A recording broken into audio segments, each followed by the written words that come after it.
فَاسْأَلُوا أَهْلَ الذِّكْرِ إِن كُنتُمْ لَا تَعْلَمُونَ. Hocam şöyle bir soru var. Azerbaycan'dan soruyorlar. Diyorlar sakalın dökümü nedir? Sakal bırakmak farz mıdır? Ve sakal bıraktığımızda hiçbir işe giremiyoruz. Bu durumda zaruretten dolayı sakal kesilebilir. Evet arkadaşlar, sakal farzdır, vaciptir, kesmeği haramdır. 4 mezhep bunun üzerine icma etmiştir. Kat'ül lehyeti haram. Sakalı kesmek haramdır. 4 mezhep bunun üzerine icma etmiştir. Hatta demişler kat'ül lehyeti musla, yani sakalı kesmek alay etmektir. Eskiden bir tane ceza vermek için alay ederdiler ona. İbret olsun aleme. Sakalını keserdiler. Eşeğe ters bindirip 7 köyde dolaştırılmışlar. Neden? İbrettir, ihanettir onu. Onun için Resulullah sallallahu aleyhi ve sellem diyor, sakalınızı uzatın, serbest bırakın, çoğaltın. 5 tane rivayet var. Dokunmayın, serbest bırakın, çoğaltın, gür tutun diyor. Yahudilere, mecusilere benzemeyin. Onun için sakal sünnettir. Resulullah bırakmıştır. O bıraktığı için bizim de sünnetimizdir. Kesmeği nedir? Haramdır. Ama sakalın ölçüsü de burada ihtilaf etmiş alimler. Ehli sünnette. Bu ihtilafta da esneklik var yani. Her çeşit görüşü var. Ama bir kısmı demiş hiç dokunmayın sakala. Çünkü Resulullah diyor gül tutun, serbest bırakın, dokunmayın.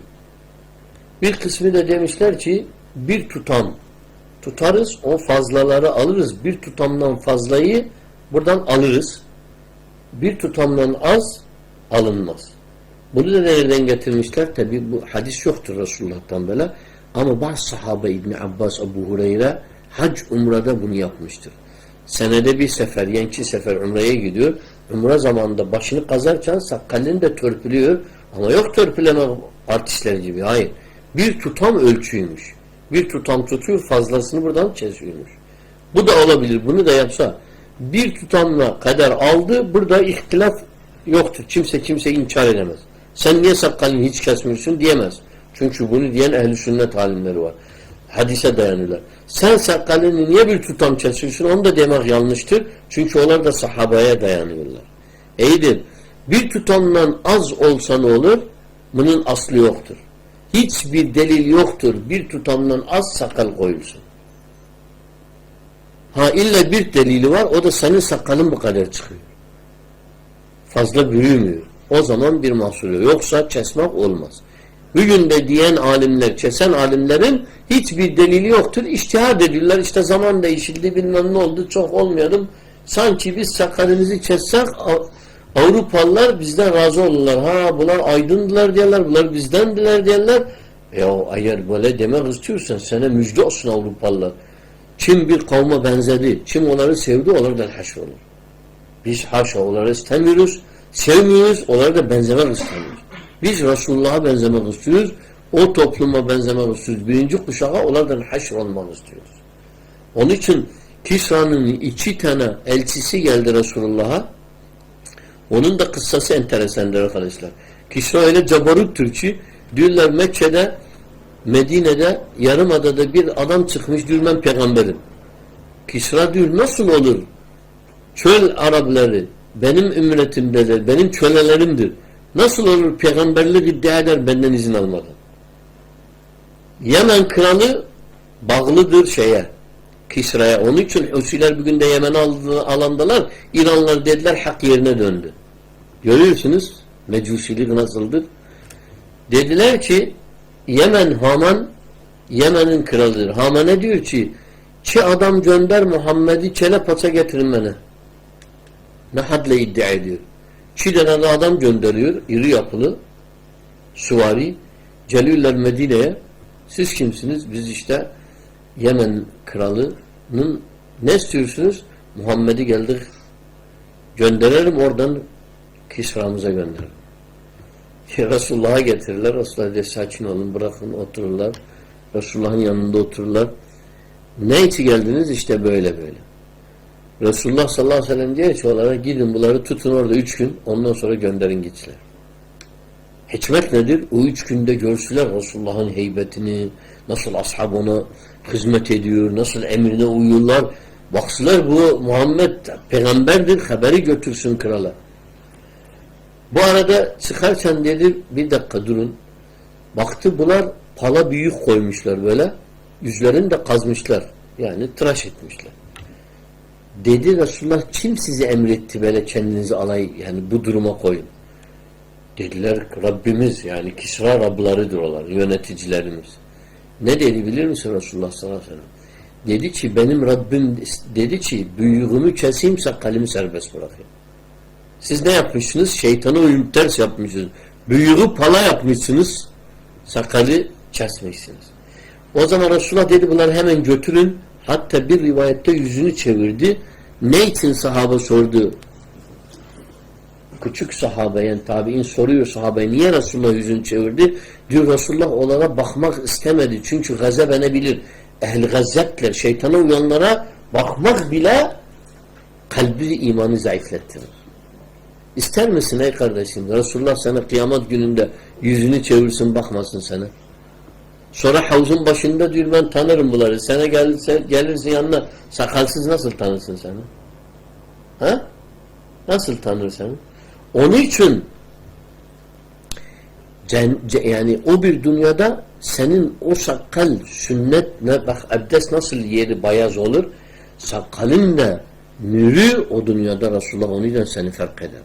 İbadetinle seni fark eder. Abdest de kinayettir ibadeti orada. Evet. Şimdi sakalın hükmü budur arkadaşlar. 4 mezhepte budur. Bunun üzerine de icma var. Kim ne derse boş diyor. Çünkü 4 imam kitaplarımızda, fıkıh kitaplarında bu yazıyor. Evet. Şimdi gelelim Azerbaycan değil. Bütün İslam aleminde bu sorun var. Sadece Azerbaycan'da değil. Zaruret kaderice alınır. Zarurat tubihul mahzurat. Zaruratlar zamanında yasaklar kalkabilir ama kaderice. Mesela ben bir masada yemek yiyorum. Boğazımda bir lokma durdu. Bu lokma su içmesem öldürür beni. Ama suya el attım su yok masada. Etrafımda su bağırdım yoktur. Dediler sadece bir bardağı şarap var mesela. İçki var. İçki haramdır. Ama bunu içmesem de ölürüm. O zaman o kadar indirsin lokmayı diye alırsın. Ne yaparsın? Bir yudum içersin lokmayı indirir. Ama madem izin çıktı ben bardağı indireyim, hasreti gidereyim, sen kimin alışveriş yapıyorsun? Miskal-i zerreyi Allah Teala bilir. Onun için sakal yerine göre azaltılır ama kesilmez. Allah'ın rahmeti gereği şu anda Avrupa'da bakanlar, başbakanlar, yöneticiler bile sakal koyuyor.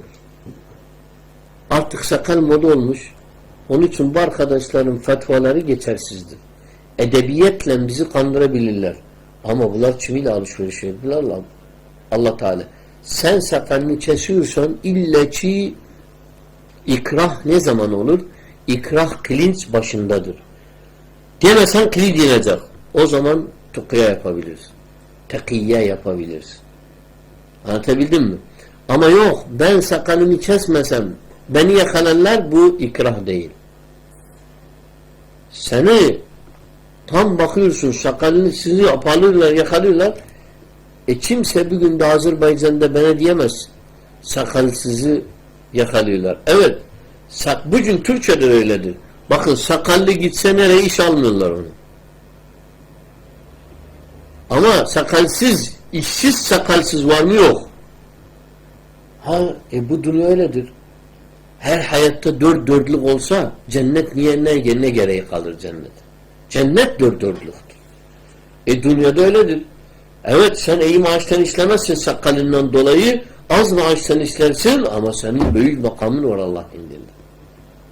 Bunlar diyorlar biz hem sakalımızı kurarım hem biz en iyi maaş alırım olmaz. Bu dünya mümin için Resulullah sallallahu aleyhi ve sellem diyor ki zindandır. Sicnül mümini ve cennetul kafir. Kafirin cennetidir, müminin zindanıdır burası diyor. Zindan nedir? Yok ben kendimi dört duvar arasına sıkıştırayım. Hayır. İşte bu meselelerde sabredelim. Benim hedefim bu dünya değil. Bu dünya araçtır. Ben bu dünyadan geçeceğim. Abru sebil. Yolcuyum ben bu dünyada. Resulullah diyor bu dünya benim için nedir bilir misiniz? Bu dünya benim için o kervancı yorulmuş ağacın altında 10 dakika dinleniyor. Yan kestiriyor. Bu dünya benim için o ağacın altıdır. Ya sen neden bahsediyorsun sakal makal? Sovyetler Birliği'nde sakal kesilmedi. Irak'ta bizim zamanımızda Sovyetler Birliği'nden cibi değil. Anlatabildim mi? Ama sakal Kur'an kurabilir. Ama fıkhı var bunun. Şart değil böyle uzun kursun. Yani en azından cület vurmayacaksın. Cület vurmak en tehlikeli haramdır. En azından 4 numara 6 numara vuracaksın. Bugün de bu modadır. Parlamentoda sakallı adamlar var. Bakandır sakallı. Eskiden nerede vardır bu ya? Modadır. Allah sana onları kafirler hepsi sen de ortada kaynak ediyorsun. Ama bu ne ister? Yürek ister. Onun için sen taviz verdikçe aynen çorap söküğü gibi şeytan gelir elinde bakarsın çorap diye bir şey kalmadı. İp açıldı, söküldü bir şey kalmadı. Taviz verdikçe de şeytan gelir senden alır imanın zayıf olur o zaman sendeki iman hiçbir şeye benzemez. Boş dosyaya benzer. Dosya tutmuşsun çok güzel kaliteli dosya içi boş neye yarar o? Hiçbir şeye. 0 elde 0. Onun için arkadaşlar mümin gerçekçi olacaktır. Ne zaman seni aldığı içeratlar o zaman sakalını kesebilirsin. Ha sabredebildiğin içeride et. Yani sen diyorlar şimdi hoca sen oturmuşsun İstanbul'dan ahkam kesiyorsun. Hayır. Ben çok ülkeyi gördüm. Çok cebarutları hükmünde yaşadık. Biz de hatalar yaptık. Biz yaptığımız için siz düşmeyin diyoruz. Biz de taviz verdik. İmanımız güçlü değildir. Düşmeyeceksin arkadaş. Bilal neyle Bilal oldu? Müezzin oldu. Müezzinlerin imamıdır cennette. Resulullah diyor müezzinlerin boyunları en uzun olur. Bu bir nedir? Müjdedir. İkramdır. Bilal Resulullah'la cennete girdi. O kadar. Neydir? Köleydir. Mal gibi satın alınırdır. Ne havlu vardır ne kuvveti. Ama 3 gün o sıcak Mekke'nin kumsalında göçkünde de böğüş kaya yaptı. Taviz verdi mi? Ahadun ahad dedi. Yasir ile Sumeyye Ammar'ın babası radıyallahu anhum ecmaîn ilk şehitler İslam'da. Taviz verdiler mi? Vermediler. Ne oldular? Kazandılar mı? He? İlk şehit İslam'da ne demektir bilir misiniz? Bu İslam'ın ilk şehididir. Allah Teala onları seçmiştir. Peygamberler seviyesindedir. Şehitlerin imamıdır işte onlar. Taviz verdiler mi? Vermediler. Kazandılar mı? Kazandılar. Sen neyle taviz verirsin? Yani aynen düşman senin karşına çıkmıyor. Bir pıht yapıyor, kaçıyorsun, korkuyorsun. Ya bir pıht yaptı sana. Hele neden korkuyorsun ya? Çıksın senin karşına dövüşün, etsin, takatın kalmasın o zaman teslim olabilirsin. Onun için aynen Ammar oğulları baktı babaları öldü, taviz verdi.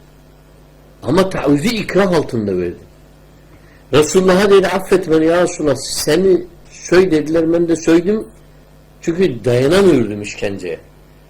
Resulullah dedi ona فَاِنْ عَادُوا فَعُدْ bir de sana işkence verseler bir de dayanamazsan bir de de çünkü kalbin nedir Ammar dedi mutmaindir.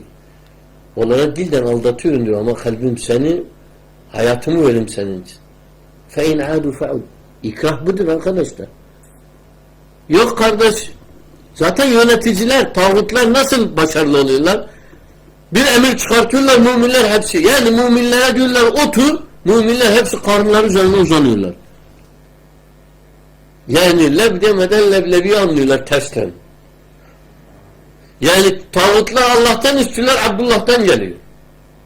Ya oturun diyor bunlara. Bunlar karınların üzerine uzanıyorlar. Yani teslim oluyorlar.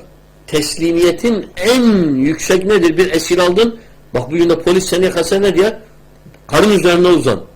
Değil mi? Çünkü en zayıf noktadır insanoğlu. Sana diyorlar otur. Sen karnın üzerine uzanıyorsun. Hemen teslim oluyorsun ya. Teslim direneceksin. Direneceksin. Ayakta durmak için imanını sağlam tutmak için. Belki senin için Allah imtihandır. Çok Müslüman var sakalını kesti korkusundan sonra baktı bir şey olmadı eyvah dedi. Sen kaybettin. Ama çoku da kesmedi kazandı. Evet yani sakal değil sadece bütün meseleler böyledir. Allah bizim yar ve yardımcımız olsun. Sağlam iman nasip etsin bize. O iman bizi darbalar sarsmasın.